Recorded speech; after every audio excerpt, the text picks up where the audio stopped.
सुप्रभात बच्चों।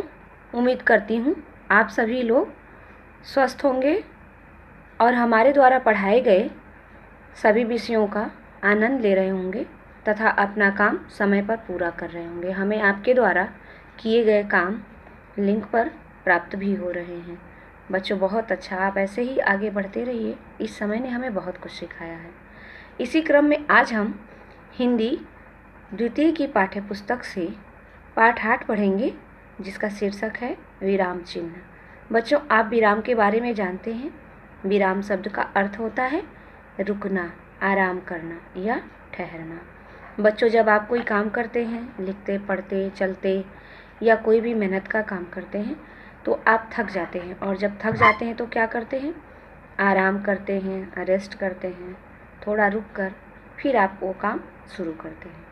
ऐसे ही बच्चों, जब हम पढ़ाई करते हैं, कुछ पढ़ते हैं, कुछ लिखते हैं, उसमें भी हम थक जाते हैं, तो उस थकान से बचने के लिए हमें कुछ चिन्हों की आवश्यकता पड़ती है, विराम लेने की आवश्यकता पड़ती है। इसी को हम व्याकरण की भाषा में विराम कहते हैं, और इनको प्रकट करने के लिए जो चिन्ह लगाए जाते हैं उन्हें विराम चिन्ह कहते हैं।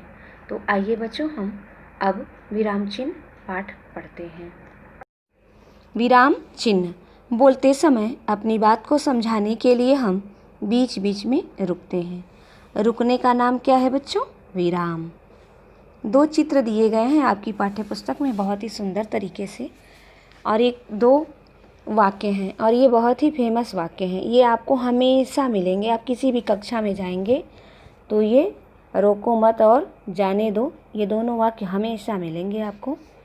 तो हम देखते हैं कि इसमें कैसे समझाया जा रहा है। पकड़ो मत जाने दो, ये पहला वाक्य है, और दूसरा वाक्य है पकड़ो मत जाने दो।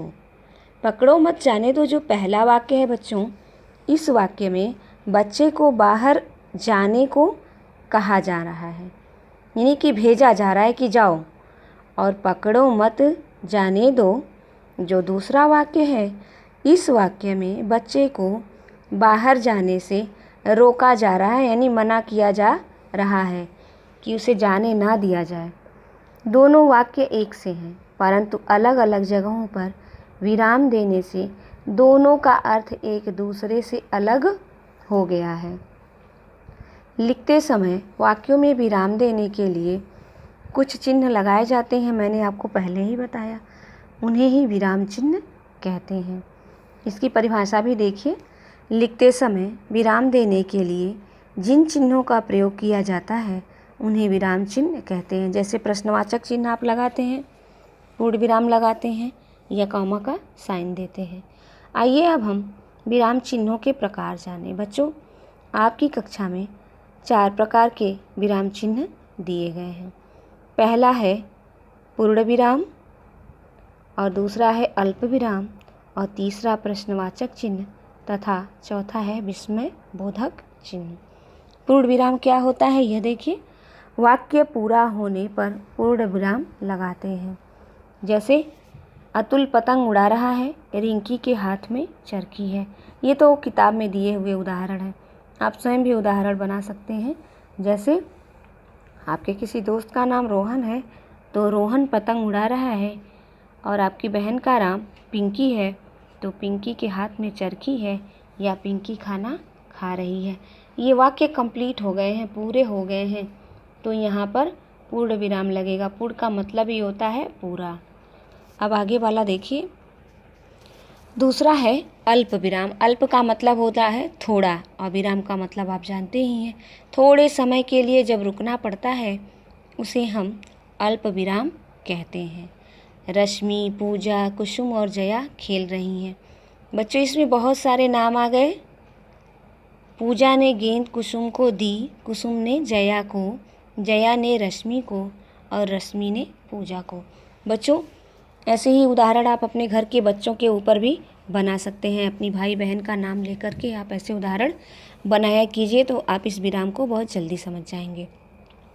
रश्मि, पूजा के बाद कॉमा लगाया गया है, यही कॉमा अल्प विराम है। इसी को इंग्लिश में कॉमा कहते हैं।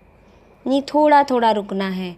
और ये नाम लेने पर ही आते हैं बच्चे। जब कई चीज़ों के नाम हम एक साथ लेते हैं तो वहाँ पर ये अल्प विराम लगाया जाता है।